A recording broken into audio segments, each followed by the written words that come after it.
Hello students, मैं गीताली। मैं आज आप लोगों के लिए एक नया सा टॉपिक हिंदी प्रदेश, फिर उनकी उपभाषाएं तथा बोलियां, ये आप लोगों के लिए लाई हूँ। ये जो टॉपिक है ये बहुत इम्पोर्टेंट टॉपिक है।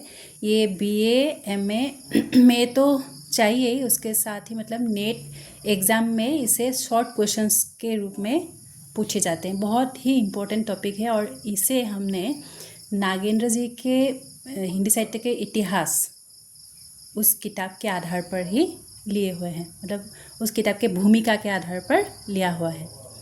तो इसे आप लोग अच्छी तरह से देख लीजिए। तो हिंदी की उपभाषाएं हैं, 5 उपभाषाएं हैं। एक हो गया पश्चिमी हिंदी, उसकी बोलियां है खड़ी बोली या कौरबी। फिर 2 नंबर में है ब्रजभाषा, 3 नंबर हरियाणी, 4 बुंदेली, 5 कन्नौजी। ये हो गया पश्चिमी हिंदी के। फिर पूर्वी हिंदी के 3 भाग है, अवधी, बघेली और छत्तीसगढ़ी।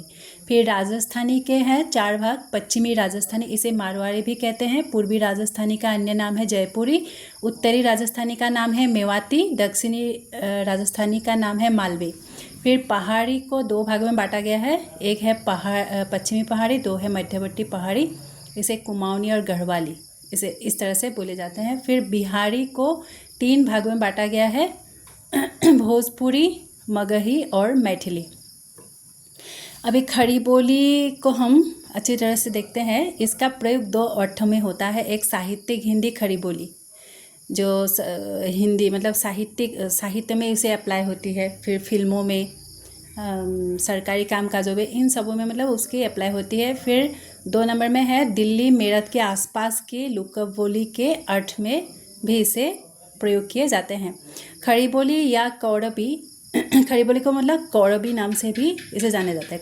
खड़ी बोली या कौरबी का उद्भव सौरसेनी अपभ्रंश के उत्तरी रूप में हुआ है तथा इसका क्षेत्र, इसे कहाँ कहाँ बोले जाते हैं, देहरादून का मैदानी भाग, सहारनपुर, मुजफ्फरनगर, मेरठ, दिल्ली का कुछ भाग, बिजनौर, रामपुर तथा मुरादाबाद है। लोक साहित्य की दृष्टि से खड़ी बोली बहुत संपन्न है और इसमें पवाड़ा, नाटक, लोक कथा, लोकगीत आदि पर्याप्त मात्रा में मिलते हैं। फिर आते हैं ब्रजभाषा। ब्रज का पुराना अर्थ पशुओं या गौओं का समूह या चरागाह आदि है। पशुपालन के प्राधान्य के कारण यह क्षेत्र ब्रज कहलाया और इसी आधार पर इसकी बोली ब्रजभाषा कहलाई। ब्रजभाषा आगरा, मथुरा, अलीगढ़, धौलपुर, मैनपुरी, एटा, बदायूं, बरेली तथा आसपास के क्षेत्रों में इसे बोली जाती है। सूरदास, तुलसीदास, नंददास, रहीम, रसखान, बिहारी देव, रत्नाकर आदि इसके प्रमुख कवि हैं। फिर आते हैं हरियाणी। हरियाणी का विकास उत्तरी सौरसेनी अपभ्रंश के पश्चिमी रूप से हुआ है। तो इसका विकास मतलब उद्भव किससे हुई है, उत्तरी सौरसेनी अपभ्रंश से, अपभ्रंश के पश्चिमी रूप से इसका मतलब ये विकसित हुई है। फिर खड़ी बोली आहिरवाती, मारवाड़ी, पंजाबी से घिरी। इस बोली को कुछ लोग खड़ी बोली का पंजाबी से प्रभावित रूप मानते हैं। इसका क्षेत्र मोटे रूप से हरियाणा तथा दिल्ली का देहाती भाग है, मतलब हरियाणा और दिल्ली का जो देहाती भाग है उसमें उसे मोटे रूप से बोले जाते हैं, मतलब एकदम प्रमुख रूप से। फिर आते हैं बुंदेली। बुंदेली का विकास सौरसेनी अपभ्रंश से हुआ है। बुंदेली में लोक साहित्य काफ़ी है, जिसमें ईसूरी के फाग बड़े प्रसिद्ध है। हिंदी प्रदेश की प्रसिद्ध लोकगाथा आल्हा, जो आल्हा गीत होते हैं ना, आल्हा को हिंदी साहित्य में स्थान मिला है। बुंदेली की एक उपबोली बनाफोरी में लिखा था। तो बुंदेली या उपबोली बघेलखंडी का क्षेत्र झांसी, जालौन, हमीरपुर, ग्वालियर, ओरछा, सागर, नरसिंहपुर, सिवनी, होशंगाबाद, छतरपुर तथा आसपास के क्षेत्र है। फिर आते हैं कन्नौजी। कन्नौज, इटावा, फर्रुखाबाद, शाहजहांपुर, कानपुर, हरदोई, पीलीभीत आदि क्षेत्रों में इसे बोली जाती है। यह सौरसेनी अपभ्रंश से निकली है। कन्नौजी में केवल लोक साहित्य मिलता है। यह ब्रजभाषा से इतनी अधिक समान है कि कुछ लोग इसे ब्रजभाषा की ही एक उपबोली मानते हैं। फिर आते हैं अवधि। इस बोली का केंद्र है अयोध्या। अयोध्या का ही विकसित रूप हो गई अवध, जिससे अवधि शब्द बना है। अधिकांश विद्वान इसका संबंध अर्धमागधी अपभ्रंश से मानते हैं, किंतु कुछ लोग इससे पाली की समान ही मानते हैं, मतलब वो पाली की समानता कर सकते हैं, मतलब जैसे ये बोली। अवधि का क्षेत्र लखनऊ, इलाहाबाद, फतेहपुर, मिर्ज़ापुर, उन्नाव, रायबरेली, सीतापुर, फैज़ाबाद, गोंडा, बस्ती, बहराइच, सुल्तानपुर, प्रतापगढ़, बाराबंकी आदि है। इसके प्रसिद्ध कवि मुल्ला दाऊद, कुतुबन, जायसी, तुलसीदास, उस्मान सवाल सिंह आदि है। फिर आते हैं बघेली। बघेली का उद्भव अर्धमागधी अपभ्रंश के ही एक क्षेत्रीय रूप से हुआ है। भाषा वैज्ञानिक स्तर पर यह अवधि की ही एक उपबोली ज्ञात होती है। अवधि की ही एक उपबोली के रूप में किसने माना है? भाषा वैज्ञानिक स्तर पर इसे मतलब इसे रिसर्च करके पाया गया है। और इसे दक्षिणी अवधि भी कहते हैं। इसका क्षेत्र है रीवा, नागौर, शहडोल, सतना, महर तथा आसपास का क्षेत्र है। आप लोग मतलब इसे याद कीजिए कि किससे यह विकास हुआ है, इसका क्षेत्र कहाँ कहाँ है और इसका और दूसरा नाम क्या है। फिर छत्तीसगढ़ी अर्धमागधी अपभ्रंश के दक्षिणी रूप से इसका विकास हुआ है। इसका क्षेत्र सरगुजा, कौड़िया, बिलासपुर, रायगढ़, खैरागढ़, रायपुर, दुर्ग, नंदगांव, कांकेर आदि है। इस बोली में लोक साहित्य है। फिर आते हैं पश्चिमी राजस्थानी। सौरसनी अपभ्रंश से इसका विकास हुआ है। राजस्थानी का यह रूप पश्चिमी राजस्थान अर्थात जोधपुर, अजमेर, किशनगढ़, मेवाड़, सिरोही, जैसलमेर, बीकानेर आदि में बोला जाता है। इसे मारवाड़ी भी कहते हैं। अभी पश्चिमी राजस्थानी का एक दूसरा नाम क्या है? मारवाड़ी। तो मारवाड़ी में साहित्य तथा लोक साहित्य दोनों ही मिलते हैं। मीरा के पद इसी में मतलब है। जैसे एग्जाम में आ सकता है पश्चिमी राजस्थानी का दूसरा नाम क्या है। फिर उत्तरी राजस्थानी। इसका उद्भव सौरसनी अपभ्रंश से हुआ है। इस पर हरियाणी का बहुत प्रभाव है। तो हरियाणी का ज़्यादा प्रभाव किस बोली पर पड़ा हुआ है? तो उत्तरी राजस्थानी में पड़ा हुआ है। मेओ जाति के इलाके मेवात के नाम पर इसे मेवाती भी कहते हैं। अभी किस बोली का उत्तरी राजस्थानी का दूसरा नाम क्या है? मेवाती।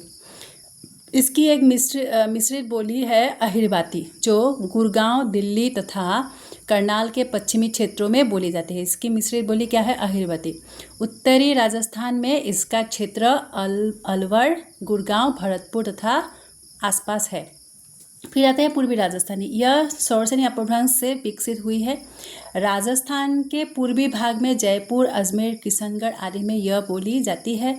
इसकी प्रतिनिधि बोली है जयपुरी। अभी पूर्वी राजस्थानी का दूसरा नाम क्या है? मतलब जयपुरी। इसका केंद्र है जयपुर। जयपुरी को ढूंढानी भी कहते हैं। इसे किस नाम से जाना जाता है? ढूंढानी। इसी बोली में केवल लोक साहित्य ही है। इसमें कोई मतलब वो अन्य साहित्य नहीं है। दक्षिणी राजस्थानी। सौरसनी अपभ्रंश से विकसित इस बोली में कुछ साहित्य तथा पर्याप्त लोक साहित्य है। इसकी प्रतिनिधि बोली है मालवी, जिसका मुख्य क्षेत्र मालवा है। तो इसके दक्षिणी राजस्थानी का दूसरा नाम क्या है? मालवी। इंदौर, उज्जैन, देवास, रतलाम, भोपाल, होशंगाबाद तथा इनके आसपास इसका क्षेत्र है। फिर आते हैं पश्चिमी पहाड़ी। सौरसनी अपभ्रंश से विकसित इस बोली में केवल लोक साहित्य ही मिलते हैं। जौनसार, सिरमौर, शिमला, मंडी, चंपा तथा आसपास का इसका क्षेत्र है। मध्यवर्ती पहाड़ी। सौरसनी अपभ्रंश से विकसित इस बोली का क्षेत्र गढ़वाल, कुमाऊं तथा आसपास का कुछ क्षेत्र है। वस्तुतः यह गढ़वाली और कुमाऊनी इन दो बोलियों का ही सामूहिक नाम है। अभी मध्यवर्ती पहाड़ी को किन नामों से जाना जाता है? गढ़वाली और कुमाऊनी। ठीक है ना। इन बोलियों में लोक साहित्य पर्याप्त मात्रा में है और कुछ साहित्य भी लेकिन इसमें मिलते हैं। फिर आते हैं भोजपुरी। अभी देखो, बिहार के शाहाबाद जिले के भोजपुर गांव के नाम के आधार पर इस बोली का नाम भोजपुरी पड़ा है। मागधी अपभ्रंश के पश्चिमी रूप से यह विकसित हुई है। इस बोली का क्षेत्र बनारस, जौनपुर, मिर्ज़ापुर, गाजीपुर, बलिया, गोरखपुर, देवरिया, आजमगढ़, बस्ती, साहाबाद, चंपारण तथा आसपास कुछ क्षेत्र है। हिंदी प्रदेश की बोलियों में भोजपुरी बोलने वाले सबसे अधिक है। भोजपुरी में मुख्यतः लोक साहित्य ही मिलता है, शिष्ट साहित्य बहुत कम है। ठीक है ना। तो भारतेंदु, प्रेमचंद प्रसाद आदि इसी क्षेत्र के होने के बावजूद इसका लेकिन प्रयोग नहीं किया है। मतलब भोजपुरी का तो इन्होंने प्रयोग नहीं किया है, इन्होंने तो खड़ी बोली का ही प्रयोग किया है।